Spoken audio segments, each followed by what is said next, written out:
क्या बात है अम्मू, आज तो कातिल लग रही हो। अच्छा, थैंक यू। हेलो गाइस, कैसे हैं आप सब। जैसा कि आप जानते हैं कि मैं हूं अमय और यह है अम्मू, जिससे आप पिछले व्लॉग में ही मिल चुके हैं और अच्छी तरह समझ भी चुके हैं कि इसके दिमाग से भी तेज इसकी जबान है। क्यों अम्मू, सही कहा ना मैंने। देख हमें, तेरी ये बातें मुझे बिल्कुल भी पसंद नहीं है। काम के टाइम भी तू मजाक के मूड में रहता है। सॉरी अम्मू। तो गाइस, देखा आपने, मिस चिड़कू यानी कि अम्मू जी तो बिना वजह मुझ पर नाराज हो चुकी हैं। वैसे भी बड़े बूढ़ों ने सही कहा है, सच हमेशा कड़वा होता है। अब तू चुपचाप काम पर ध्यान देगा या फिर मैं कैब करके होटल चली जाऊं। अरे रुक रुक, मैं तो मजाक कर रहा था यार। सो गाइस, अम्मू चाहती है हम अपना काम शुरू करें, तो ऐसा ही करते हैं। गाइस, आज हम आए हैं महाराष्ट्र के नागपुर में, जहाँ एक छोटी सी बस्ती है जिसका नाम अरे नाम क्या था उस बस्ती का अम्मू? तुम्हें कुछ भी याद रहता है? तेरी आधी से ज्यादा चीज तो मैं याद रखती हूँ। सो गाइस, उस बस्ती का नाम है कस्तूरबा नगर। तो फ्रेंड्स, आपने देखा ना कैसे इसकी जुबान कैंची से भी तेज चलती है।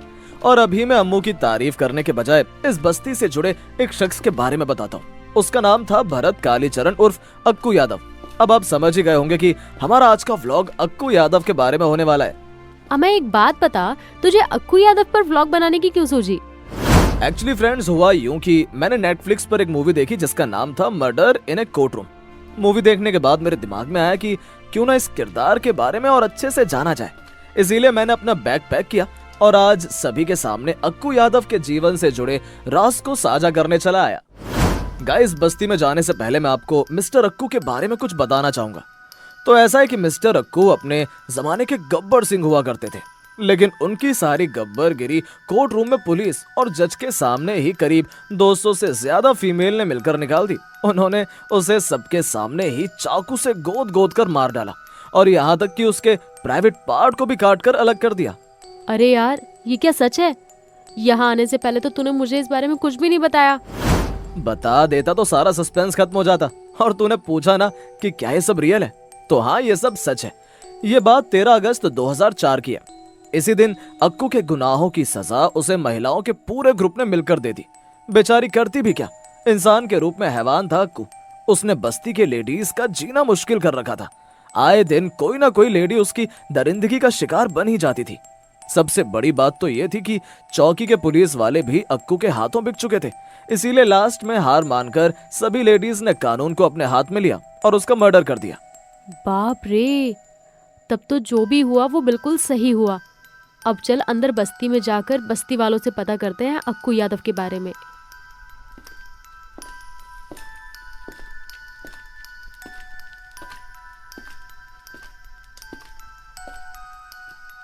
नमस्ते अंकल, कैसे हैं आप? माफ करना बेटा, मैंने तुम्हें पहचाना नहीं। अरे अंकल, पहचानोगे कैसे, हम पहले कभी नहीं मिले। वैसे अंकल, मेरा नाम अमय है और ये जो मेरे साथ में है ये मेरी फ्रेंड है अम्मू। अंकल, हम दोनों अलग अलग जगह पर जाकर वहाँ की सुने अनसुने किस्सों के बारे में पता करते हैं ताकि लोगों तक सही जानकारी पहुँच सके। बड़ा सही काम कर रहे हो बेटा। तो बताओ, यहाँ इस बस्ती में किन कहानियों के चक्कर में आए हो? एक्चुअली अंकल, हम यहाँ पर अक्कू यादव से जुड़ी जानकारियां इकट्ठी करने आए हैं। क्या कहा तुमने? तुम यहाँ उस हैवान दरिंदे को फेमस करने आए हो? अरे नहीं नहीं अंकल, मैं तो खुद भी फेमस नहीं हूँ, तो उसे क्या फेमस करूंगा। अंकल, हम ऐसे लोगों से समाज को सचेत करने आए हैं ताकि अक्कू यादव और आप सभी की लड़ाई के बारे में दुनिया को सही जानकारी मिल सके, ताकि यदि समाज में फिर से ऐसा कोई दरिंदा जन्म ले तो उसका सामना लोग कर सके। माफ करना बेटा, मैं तुम्हारी बातों को समझ नहीं पाया। तो सुनो, अक्कू का नाम तो भरत कालीचरण था और वो पैदा इसी बस्ती में हुआ था। उसके 2 भाई और थे, लेकिन वो इस जैसे दरिंदे नहीं थे। ऐसा कौन सा घिनौना काम था जो कि अक्कू नहीं करता था? अंकल, क्या आप सारी बातें डिटेल में बता सकते हैं? बेटा, तुम मेरी उम्र तो देख ही रहे हो, मैं ज्यादा बातें नहीं कर पाता। इसीलिए ऐसा करो, यहाँ से 3 घर छोड़कर सुरेश का घर है, उसके यहाँ चले जाओ।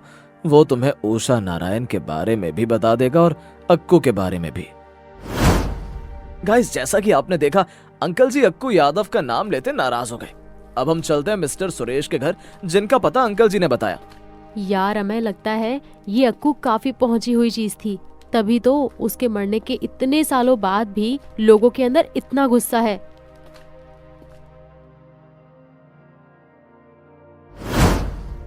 क्या बातें कर रहे हो तुम दोनों? मैंने सुना तुम उस शैतान अक्कू का नाम ले रहे थे। नमस्ते दीदी, हम यहाँ शूट करने आए हैं ताकि लोगों तक अक्कू के बारे में सही जानकारी पहुँच सके। क्या सही जानकारी पहुंचाना चाहते हो तुम दोनों? तुम्हें पता भी है वो एक जानवर था, जानवर जिसका खात्मा यहाँ के सभी लेडीज ने मिलकर किया। तुमने सीरियल किलर तो सुना ही होगा ना, लेकिन वो सीरियल रेपिस्ट था। न जाने कितने मासूमों को उसने मौत के घाट उतार दिया। अब इससे ज्यादा और कुछ भी जानना या सुनना बाकी है? दीदी आप नाराज मत होइए प्लीज, हम समझ सकते हैं आपकी तकलीफ, आपके गुस्से को। खैर, तुम समझ तो नहीं सकते क्योंकि तुमने वो नहीं जिया जो कि यहाँ की औरतों और मर्दों ने जिया है। लेकिन हाँ, मेरा यूं तुम पर गुस्सा होना गलत जरूर है। एक्चुअली उस दरिंदे का नाम सुनते ही मेरे बदन में आग लग जाती है। मैं करीब 10 या 11 साल की थी जब मेरी आंखों के सामने उस हैवान ने मेरी माँ के साथ जबरदस्ती की और फिर उनकी बॉडी को चाकू से गोद गोद कर छलनी कर दिया, जिससे कि उनकी मौत हो गई। दीदी आप प्लीज रोइए मत, हमारा इरादा आपका दिल दुखाना नहीं था। हम तो बस यहाँ इसलिए आए थे कि समाज को जागरूक कर सकें। सही कहा तुमने, जागरूकता होनी ही चाहिए।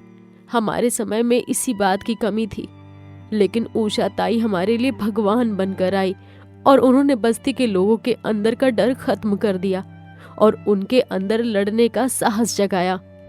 फ्रेंड्स, जैसा कि आपने देखा कैसे अक्कू का नाम लेते ही दीदी इमोशनल हो गई। अम्मू, मुझे लगता है कि हमें मिस्टर सुरेश के घर जाने का प्लान कैंसिल कर देना चाहिए। इन्हीं दीदी से हमें सारी जानकारी मिल जाएगी। तू सही कह रहा है, हमें इन्हीं से सारी जानकारियां मिल जाएंगी। दीदी, क्या आप अक्कू के बारे में कुछ और बता सकती हैं? हाँ, क्यों नहीं। वैसे उसके बारे में जानने जैसा कुछ नहीं है। ऐसा कुछ बुरा नहीं हुआ था उसके साथ जिसका बदला लेने के लिए वो बुरा बना था। वो इसी बस्ती में पैदा हुआ था। शुरू में वो बस छोटी मोटी चोरियां करता था, लेकिन बाद में उसे दरिंदगी का ऐसा नशा चढ़ा कि वो बच्ची हो या बूढ़ी किसी को भी नहीं छोड़ता था। वो देखो, यही वो रास्ता है जहां पर उसने मेरी माँ को सबके सामने तड़पाया था। मैं और मेरी दीदी रोती रही, मिन्नतें करती रही, लेकिन उस राक्षस को दया नहीं आई। उसने उनकी उंगलियों को काटा, उनके कान, गले, फिर उनकी पूरी बॉडी पर चाकू से तब तक हमला किया जब तक वो मर नहीं गई। प्लीज दीदी आप रोइए मत, आप शांत हो जाइए। ऐसा ही हाल उसने लगभग सारी औरतों का किया, सभी के साथ दरिंदगी की। उनमें से किसी को जिंदा छोड़ दिया और किसी को मार दिया। फिर हमारी लाइफ में आई उषा ताई, जिन्होंने अपनी जान की परवाह न करते हुए सभी को अक्कू के खिलाफ खड़े होने की सलाह दी, जिसके बाद उसने खुद को पुलिस के हवाले कर दिया। और उसके बाद की कहानी शायद आप दोनों जानते ही होंगे। हाँ दीदी, जानते तो हैं, लेकिन क्या वास्तव में ये सच है कि जमानत के लिए कोर्ट में पेशी के समय बस्ती की महिलाओं ने उसे मार दिया? हाँ, ये बिल्कुल सच है। उस दिन जैसे ही बस्ती के लोगों को ये पता चला कि आज अक्कू की जमानत की सुनवाई है, सबके सब गुस्से से भर उठे। उन्हें लगा कि वो छूट जाएगा और फिर से अपना तांडव शुरू कर देगा। इसलिए सभी हाथ में चाकू और लाल मिर्च का पाउडर लेकर कोर्ट पहुंचे। जैसे ही वो पुलिस के साथ कोर्ट रूम के अंदर आया, करीब 200 से 300 औरतों ने उस पर हमला करके उसे मार डाला।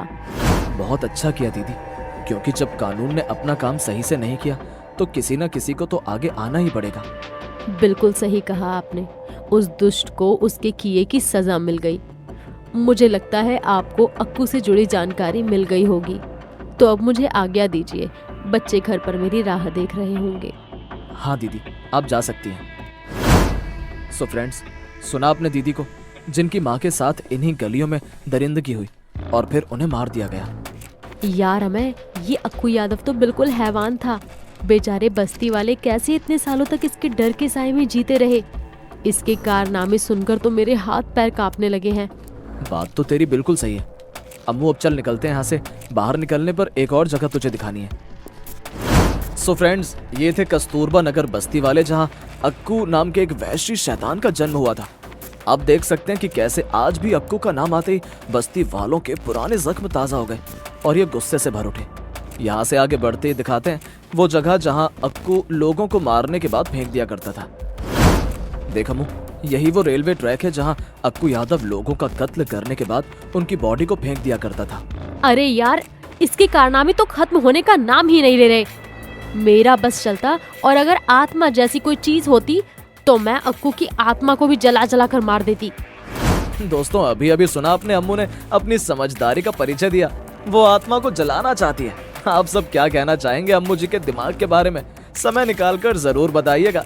तो दोस्तों, आज के लिए बस इतना ही। अगर आपको वीडियो अच्छी लगी हो तो सब्सक्राइब करो यार। आप लोगों की यही दिक्कत है, सब्सक्राइब नहीं करते हो। तो दोस्तों, अब मिलते हैं नेक्स्ट ब्लॉग में। तब तक के लिए टेक केयर।